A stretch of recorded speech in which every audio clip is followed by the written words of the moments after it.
2, we're going to get to the details of the offer. And this is the important part that we don't want to get wrong. We want to make sure we get this exactly right. So keep things short, keep things clear. You want to include the descriptions of the products and, of course, the prices of the products.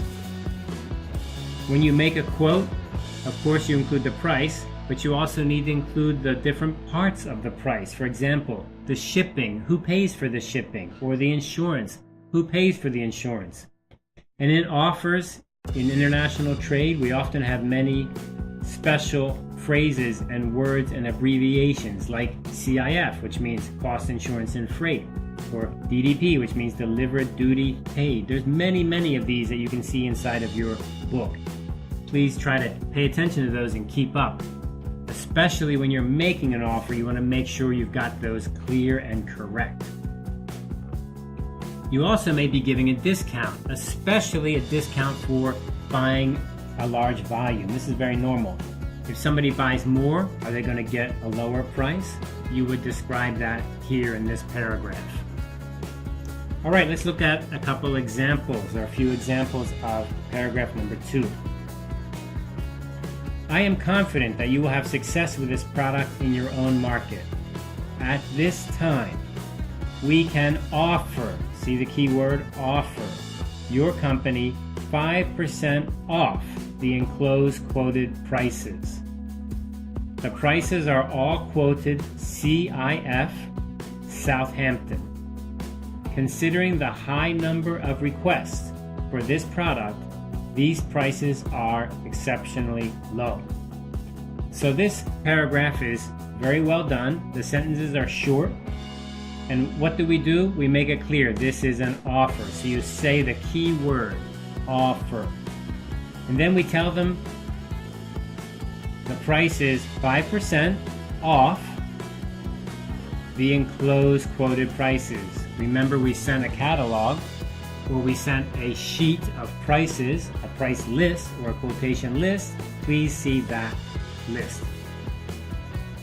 This is a fairly easy way to make your offers by including the information, and here you just mention it. Let's look at the second example. This shipment can be sent by the end of July, subject to receiving your order by the end of this month. So here we have a little bit of information that's kind of important. We're saying that if you agree before this time, or if you make an order by this time, then we can give you this shipping time. But if you don't, then we can't. So you see, inside the offer, you can make things conditional. That is, if you do A, then I'll do B. And if you do C, I'll do D. You can say it that way. And if they don't do it, then you don't have to keep the offer. You don't have to follow the offer. Then down here we get a list of all the details of this offer. So we have the raincoats, we have the quantities, we have the price, and we have the shipping terms and the payment. And one interesting part there is that you mention what kind of money it is, in this case US dollars, and we mention the shipping, and we mention when we expect the payment. So all of these details are inside paragraph number 2. Here's another example for paragraph number 2. We are currently offering a 10% discount on the listed catalog prices. Additionally, your company name and symbol can be placed on the office equipment of your choice at no cost to you. So here we're using the easy way, right? I've given you a catalog. Please look inside the catalog for the prices of the products. And these prices, 10% off these prices. Also, I can put your name and logo on any of these products. And how much will that cost? It'll be free. So you see, we're very clear about all the possibilities. Now, how can we say so much but keep the paragraph so short? Well, clearly the way we did that in this case is by condensing everything and then saying, look at the catalog. The details are in the catalog. The catalog could be long and have a lot of pages, and each product could have a lot of information. Look there. So we save that trouble here.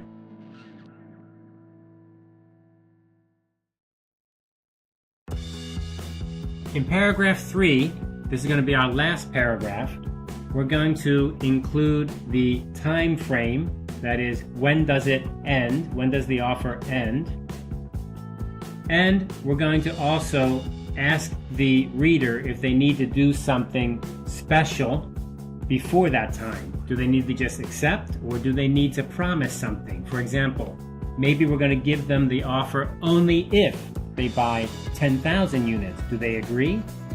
So if we have any other questions or any kind of requirements or any kinds of conditions, then they would need to fulfill those before we agree. So we need to be clear about all of these things. When is the date and time? And what is it you need them to do in order to accept this offer? Can they just say yes and everything's okay? Let's look at some paragraph 3 examples. The minimum order is 5,000 units, which we can ship 4 to 6 weeks after your order is placed. This offer is firm until June 15. This is the key phrase here. Firm until June 15. That is the last date, the last chance, the last time you can accept this offer. Now maybe I can make an offer again. Maybe I'll make a different offer. Maybe I give you the same offer, but I need to begin again. So that's the firm offer date. Firm until June 15. Let's look at the next example. This offer is an incredible value. So here we're being very positive. We're saying, hey, there's something very good about this offer. We can only make this offer until the end of August. So here is the last day of August. That's the end. All catalog prices are quoted FOB Kaohsiung, so this is telling us about the price and the delivery. Orders will be given our utmost attention and will be ready to ship 1 week after receiving the order. So here we're just giving you extra information. We're reminding you that prices are FOB. Actually, this would be included in the price list or in the catalog, or maybe in the second paragraph. But here's just a reminder, or maybe some extra information just in case you forgot. And then our time frame is the most important part there.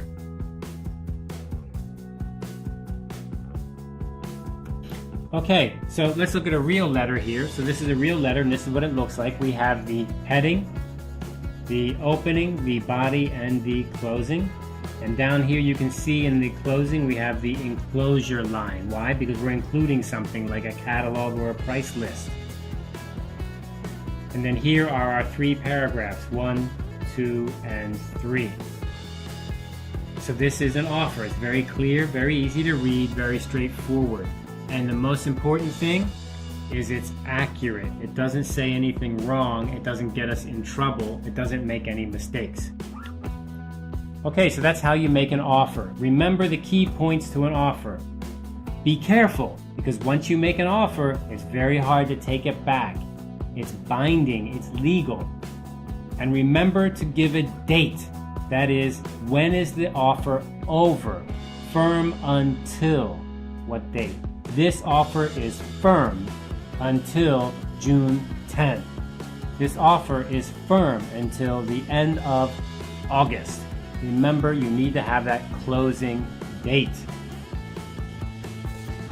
All right, good luck with your exports. Good luck with making your offers.